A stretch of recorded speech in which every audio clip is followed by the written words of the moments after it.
Ante Marcoleta, you are recognized. Maraming salamat po, Mr. Chairman. Maya pabak po, karenggang memalen na ning Bacolor, Pampanga. Mr. Chair, may I direct my questions to PAGCOR?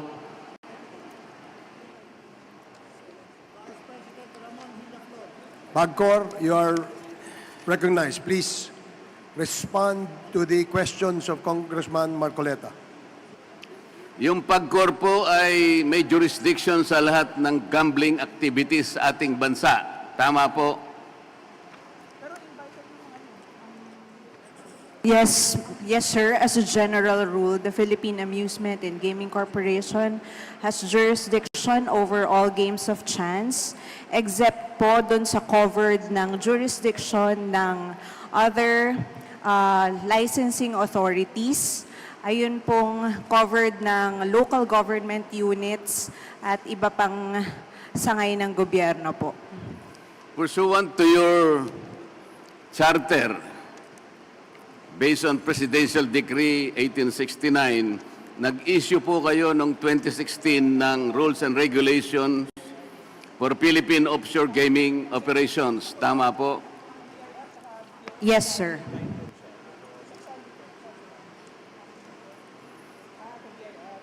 Kung ang inyo pong jurisdiction ay mga gambling activities lang sa Pilipinas at ang regulasyon po ninyo naman ay kinocover ang Philippine Offshore Gaming Operations, di po ba parang may konting problema ang legal basis ng inyong rules and regulations? Mr. Chair, ang naging basis po, tama po kayo, is PD 1869 at gayon din po yung RA 9487 kung saan sinasabi po na ang PAGCOR ay may kapangyarihang mag-issue ng lisensya para po sa lahat ng games of chance sa Pilipinas except high alay po at yung mga covered po ng ibang sangay ng gobyerno. Oo nga po, pero pinag-uusapan na po natin ito, offshore gaming corporations, wala na po yata ito doon sa inyong jurisdiction, tama po? Sa tingin po namin ay mayroon po kaming jurisdiction. However, gaya po ng nabanggit during sa last hearing po ng Public Order and Safety and ang Games and Amusement, kung mayroon pong magko-question ng jurisdiction ng PAGCOR, ay susundin po iyon kung mapapawalang bisa po yung mga batas na nagbibigay ng karapatan sa PAGCOR sa paglilisensya po ng offshore gaming. Saan po nakabasing legal yung tingin ninyo? Sorry, sir. Saan po nakabase? Kasi sabi po nyo sa tingin ninyo. Ano po ang basihan nung pagtingin ninyo na meron kayong jurisdiction sa Pogo? The PD 1869 at RA 9487 po kung saan nakalagay po doon na ang PAGCOR ay may karapatang mag-operate at maglisensya ng lahat po ng all games of chance and all games of numbers except po yung mga nililisensyahan ng ibang sangay ng gobyerno except high alay po. Ano po yun? RA 9487? Yes po. Sinabi po roon na meron kayong jurisdiction sa Pogo? Wala pong explicitly po na nakalagay Yun nga po po doon. wala ngang specific eh. Kasi sabi mo kanina, sa tingin po ninyo. Ibig sabihin, wala po. Tama? Yun nga pong RA 9487 po ang pinagbatayan po noon, Mr. Chair. Ano po yun? Nga pong 9487 po ang pinagbatayan po noon. Hindi po explicitly nakalagay, pero po ang exclusion po na nakalagay po lamang doon ay yung high alay po. Wala nga pong nakalagay doon eh. It is not explicitly written in the law, Madam. Ngayon po, ang susunod na tanong, ano na po yung ginawa ninyong step or steps in order to fulfill the wish of the President that effective his SONA on July 22, 2024, he said that effective today, the POGOs are banned. Ano na po ang ginawa ng PAGCOR para po ang instruction na ito ng ating Pangulo ay matupad? Okay po. Sa ngayon po, Mr. Congressman, nag-aaral pa po ang iba't ibang sangay ng gobyerno kung ano po ang mga holistic approach na gagawin po natin para sa pagpapatupad ng total ban. On the side of PAGCOR po, initially, lahat po ng applications, lahat po ng mga additional sites na ina-applyan po ng mga existing licensees po ay hindi na po prinoseso at tinigil na po lahat ng pagproseso ng mga applications at anuman pong makakadagdag pa sa operations ng POGOs, ng internet gaming licensees. Additionally, effective August 1, 2024, nagpatupad na po kami ng hiring ban para po hindi na po tumuloy yung dami po ng mga empleyado sa offshore gaming, sa internet gaming operations. So, tinitingnan po namin na mga sa susunod na buwan ay paunti na po ng paunti yung mga magiging empleyado ng operators po natin.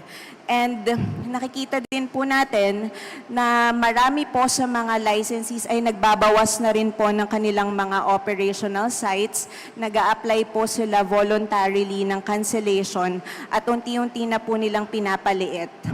Ngayong buwan po, pagpapasahin po ng comprehensive plan of winding down on operations lahat ng ating mga operators at susundan po iyon ng PAGCOR para po tuloy-tuloy po yung maayos na pagpapaliit ng kanilang operations hanggang December 31, 2024. Kami din po ay in constant coordination with the Bureau of Immigration and Department of Labor and Employment para naman po sa mga empleyado na maapektuhan ng ban.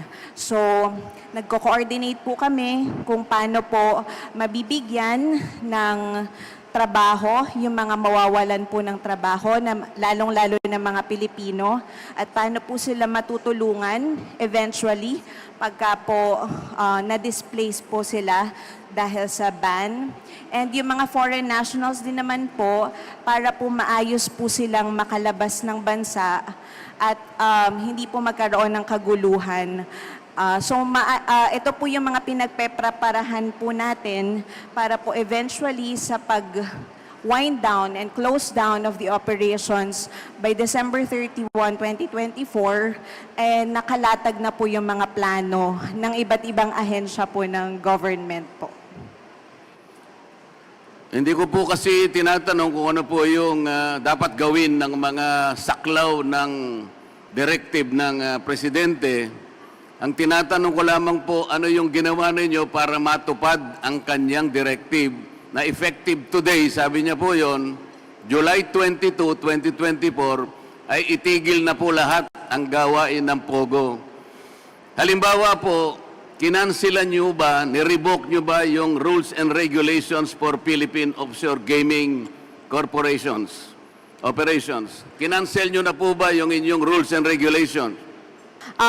Sir, yung rules and regulations for Philippine offshore gaming operations ay matagal na pong na-repeal.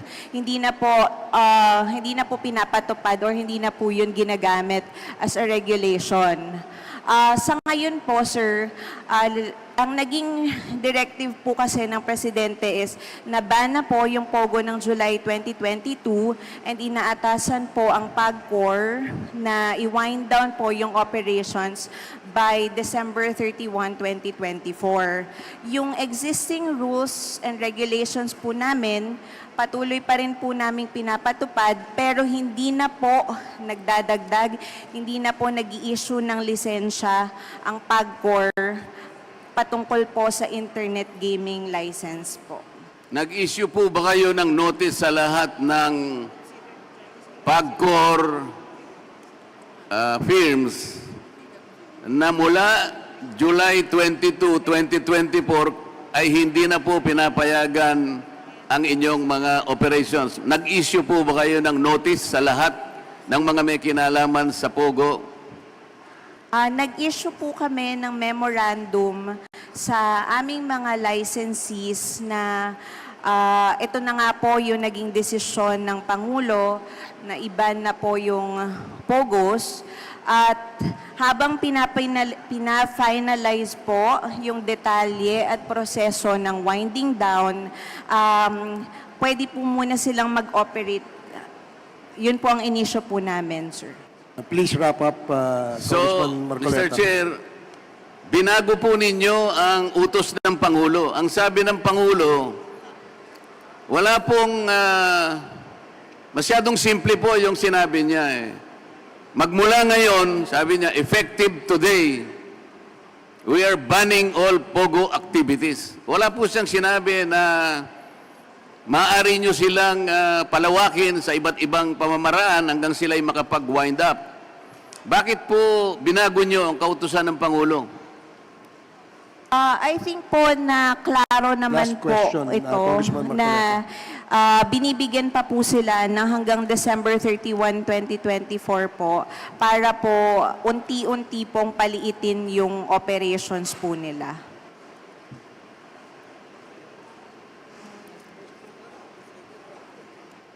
Mr. Chair, hindi po maliwanag yung sagot nila. Para sa akin ay binabago po ninyo yung kautusan. Napakasimple po ng kautusan ng Pangulo. Simula sa araw na ito, itigil ninyo lahat ang aktibidad na may kinalaman sa Pogo. As simple as that. Hindi po ba, akala ko ba nag-issue na kayo ng order sa kanila? Dapat sana po kinabukasan, isinara na po ninyo lahat ang mga Pogo para walang problema. Hindi ba dapat ganun po yung inaasahan ng ating mamamayan, Mr. Chair? I think, Mr. Congressman, bukod po sa naklaro naman po yun, magiging mahirap po na abrupt po yung maging hakbangin po na Hindi gano'n. po abrupt yun eh. Ang Pangulo na po ang nagsabi. Wala tayong magagawa doon. Ang sabi po ng Pangulo, simula sa araw na ito, itigil lahat ang Pogo. Abrupt po ba yun? Pangulo po ang nagsabi, kayo po ang mananagot dyan kapag sinabi nyo, Mr. President, masyado namang abrupt po ang order ninyo. Sasabihin nyo po ba sa Pangulo yun? Hindi po, sorry po, hindi po, sir. Kaya nga po, ang inaasahan po ng mamamayan, kapag sinabi ng Pangulo, simula sa araw na ito, itigil ang lahat ng gawain may kinalaman sa Pogo. Ibig sabihin, tigil po lahat. Hindi ba ganon? Your time is up, Congressman Marcoleta.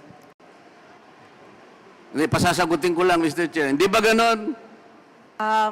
Sa tingin ko naman... Dapat ganon, di ba? Sir, liliwanagin ko lang po na naklaro naman po na hindi pa po nung araw na yon mahihinto muna yung operations, kundi bibigyan pa po sila ng pagkakataon na i-wind down po yung operations nila hanggang December 31, 2024. Wala po ako narinig na ganon mula sa Pangulo, Mr. Chair. Okay, please ask the same question on the second round. Thank you, Congressman Marcoleta.